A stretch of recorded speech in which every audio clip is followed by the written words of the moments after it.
Hey, number ones, welcome to Metatron's Academy. So today we're checking out LangFocus, and I know that he doesn't post much in the sense that most of his videos are members only, but this was not one of the members only, and it's from 8 months ago. It's the English made in Japan, if you will, and I'm curious to see what he's going to bring up and if it's going to be nostalgic for me. So without further ado, for once in my life... The core of the Japanese language consists of native Japanese words, but Japanese has a long history of adopting words from other languages too, primarily from Chinese, but later from Portuguese, Dutch, French, German, and in recent decades, English. But these words aren't always used the same way. Hey, what about Italian? Come on, pasta, pizza, spaghetti, ravioli, tortellini. What are we talking about? In Japanese as they are in the original language. There are lots of English words used in Japanese with a somewhat different meaning, and there are numerous compound words and phrases that were coined from English words but aren't actually used in English. True. Well, pasokon from personal computer. I'll talk about it. I want to let him speak first, but I have a few in mind, actually. These are called waseigo, which translates to English made in Japan. Some of these words and phrases sound a bit funny to native speakers of English, or could result in some misunderstandings. Of course. One of the most famous examples is mansion, from English mansion. This means an apartment. So if a Japanese person tells you they live in a mansion, they're probably not bragging about their huge expensive house. They might actually live in a little shoebox apartment. Sarari. Just like the ones that you see in horror video games. Bragging about their huge expensive house. They might... Yeah, look at that. It's, you know that you live in this apartment and you open it, but then the murderer is on the other one right next to you. That's where he is, and then you have to enter through the balcony. Bro, we played all of that. Actually live in a little shoebox apartment. Sarariman. From the English word salaryman. This means a male office worker. True. The female counterpart is oeru, from OL, short for office lady. Ristora, from English restructuring. This means laid off due to restructuring, as opposed to being fired for performance. I'm going to be honest with you, I never heard this one in Japan. The others, yes. This one, never heard it. Performance reasons. For example, otou-san wa kyonen ristorasareta means my father was laid off last year. So, ristorasareta means was laid off, not was restructured. The average person in Japan becomes a sarariman or oeru, but some people dream of becoming a talento, from English, talent. This is a celebrity or TV personality, usually someone who's famous for being famous. They don't... Yeah. A lot of girls want to become a talento. I remember actually, believe it or not, I remember dating one who wanted to be I wonder if she ever did. Probably. Really have any real claim to fame. They often appear on variety shows in Japan, which are simply for entertainment and basically have no consistent theme. Charmu pointo, from English, charm point. This means your most attractive feature. I've seen some variety shows in which they asked a female talento, charmu pointo wa nan desu ka? What's your most attractive feature? Yeah, in context, it's not difficult to understand. In fact, what makes this kind of Japanese-English, English-Japanese, English, Japanglish, whatever you want to call it, difficult is the katakanization. And if you're not used to it, you, in fact, that and the fact that they shorten it. So, of course, if they tell you McDonald's, I mean, you can recognize McDonald's, but if they say Mac, you know, is it? I mean, that could be a problem. And then the other one is, like even something like this, charm pointo. It's the addition of the vowels, which are structurally necessary in Japanese. It's going to make it sort of different. And how much can you recognize it? Can you not? It's one of those situations that it varies from person to person, and you can, of course, improve it as you practice and you get used to it with a lot of listening. But the reality is this: if you take a dog and remove a leg, yeah, it's still a dog and everyone can recognize that. But if you paint it purple, what if you swap the eyes with lemons?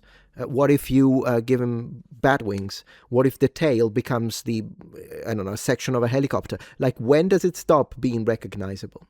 And that line will be different from person to person. But for a lot of people, this is enough for being like, what does that mean? And it's like, oh, it's charm point. And then clearly, without context, be like, what does that even mean?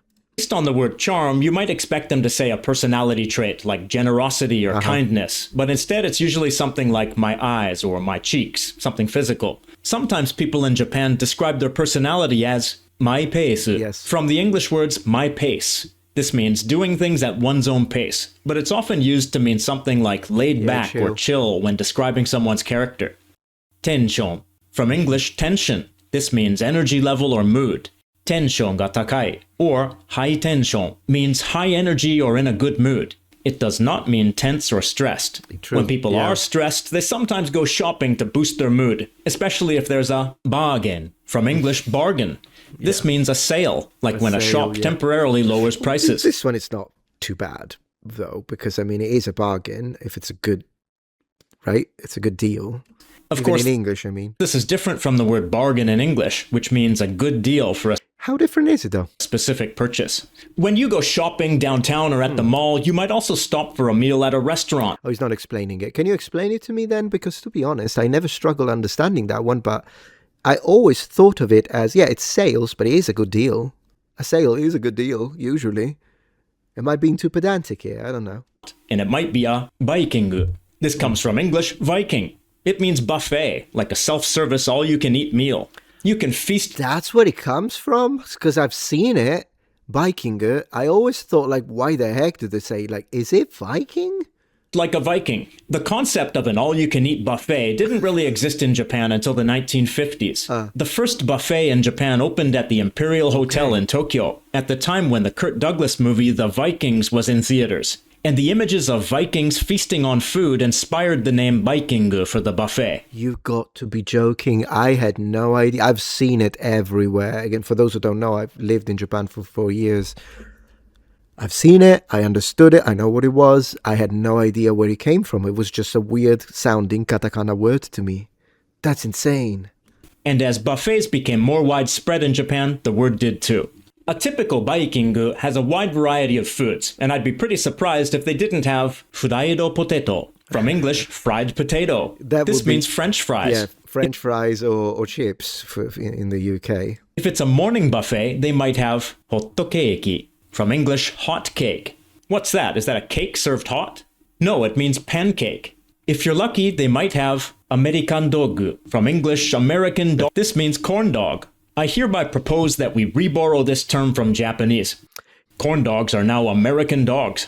Japanese buffets are usually decent quality, but a friend of mine once found a fly in his food, so he made a kuremu. This comes from the English word Claim, yeah, but I actually mean it's a complaint. Yes. claim, but it means complaint. Yes. When I go out to eat, I usually take the train because I'm a paper driver. This comes from English, paper driver. It means someone who has a driver's license but hasn't driven for a long time. So they're rusty or don't feel confident driving again.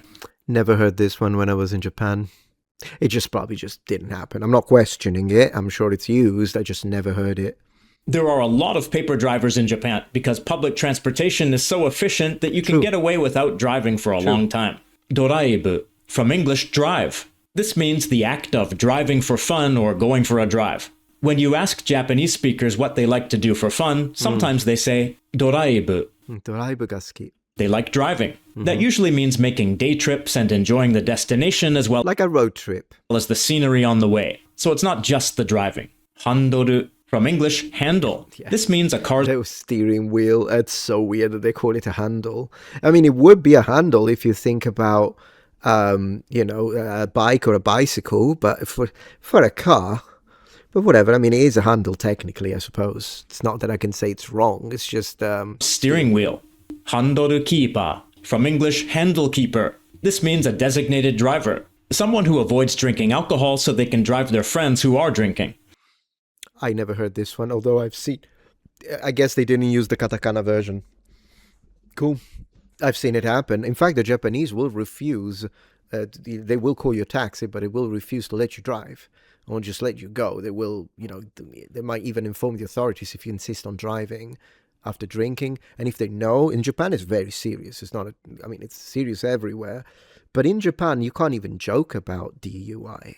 You can't even say anything like that. And if you say that you're driving and like, no, just one bit, they won't give it to you. And they will look at you like you said the weirdest thing on the planet. Not that I ever did. I've never driven in Japan. I actually biked everywhere with a bicycle, which is one of the reasons why I was in shape. But I've seen people do it, and like not Western people, maybe just say, I'll just have a beer. And then if they find out that you were driving, they treat you like you're stating that you are a criminal.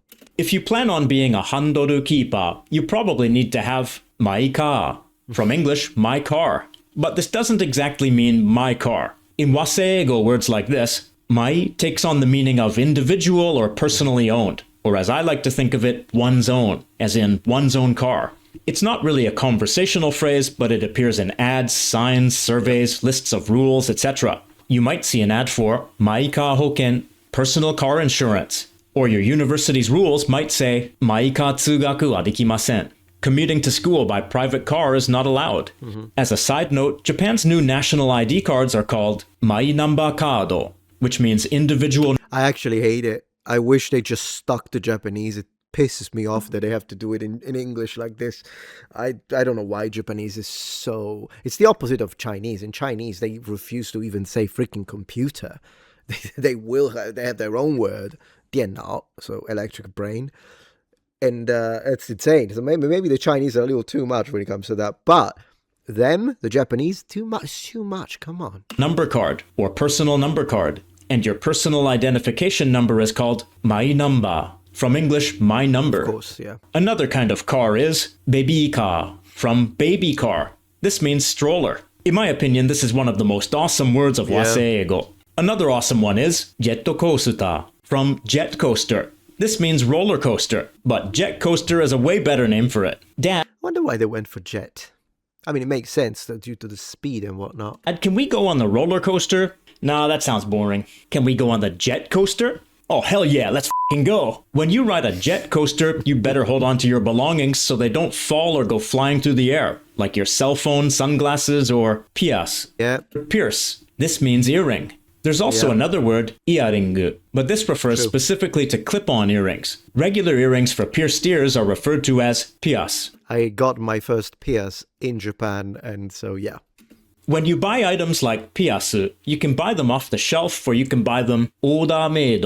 From English, order made. This means made to order or custom made. Yeah. This suit of mine was order made. I tried to buy one off the rack, but they told me to go to the plus size shop. That kind of hurt my feelings, but my wife was like, don't mind. From English, don't mind. This means don't worry about it. I never heard this one used, to be honest. I've heard, in Japanese you can say, 問題ない, 別に大丈夫. Yeah. Yeah, there are a few ways to say it. For some reasons I kept thinking しょうがない, but that's different. しょうがない is like there's nothing you can do about it. That's what that means. Yeah, I guess I never heard anyone say this 4 years in Japan. Do they even use it? She was like, you can I'm skeptical about this. splurge on a new custom-made suit as long as I can 気しないでください. That's what I heard all the time. 気しないで. buy a new one piece. From English, Yes, one piece. true. You might assume this means one-piece bathing suit, but it actually means a dress. And Oh, a dress. That's the what it title was. of the anime One Piece has nothing to do with this meaning. Apparently that title refers to a treasure, like the one single treasure that everyone is searching for. I Something didn't know. like one piece of riches, or one collection of riches. This One Piece character named Brook, or Brook, is a skeleton. In Japanese, the word for skeleton is gaikotsu, but the English word is the source of a different Japanese word, skeleton. But it doesn't refer to a skeleton. It means transparent or see-through. I think that meaning Bro, I didn't know this one. That's insane. comes from the idea that you could see someone's skeleton if they were transparent. Okay, But how is it used, though? Like, how do you use it? Because if it's just in a dictionary, but no one uses it, what would be a sentence where you're using that word? a couple more examples of waseigo. Mazakon, shortened from mazakon purekus, from English, mother complex. This refers to a mama's boy. You might assume the word refers to that complex, that mental tendency, but it actually refers to the person who has it. There's also fazakon, from father complex, which refers to a daddy's girl, but I don't hear that one very much.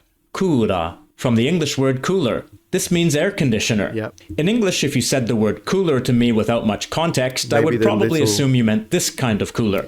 I was thinking aircon is also what they say, and I heard that one more often than kura, but sure. The kind I've you heard put your kura, drinks or too. food inside to keep it cold at the beach. In Japanese, this is called a kura bokusu. Yeah, cooler box. From English, cooler box. One frozen treat you probably can't keep in your cooler is soft cream. From English, soft cream. This means soft serve ice cream. You know, the kind of ice cream you try to buy at McDonald's, but the machine's not working. Always broken. Always broken.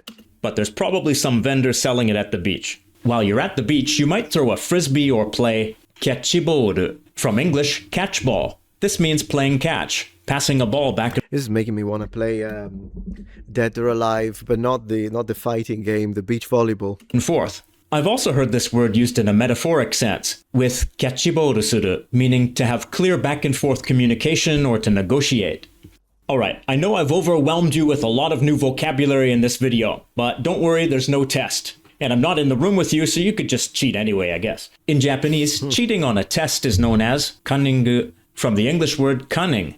It comes from the idea that you need to be cunning or sly to cheat successfully. So, what do you think of these Japanese words that have been adopted? Insane, but honestly, half of those, I think they should stick to the Japanese original, but that's just me. Thank you for watching and joining. If you appreciate my content so far and wish to help ensure my ability to continue to tell it how it is, regardless of any possible backlash, please support this channel on Patreon. Any support helps me and my team of academics keep the channel strong and gives us the means to fight back against the political rewriting of history. Stand with us, form the wall, defend the truth.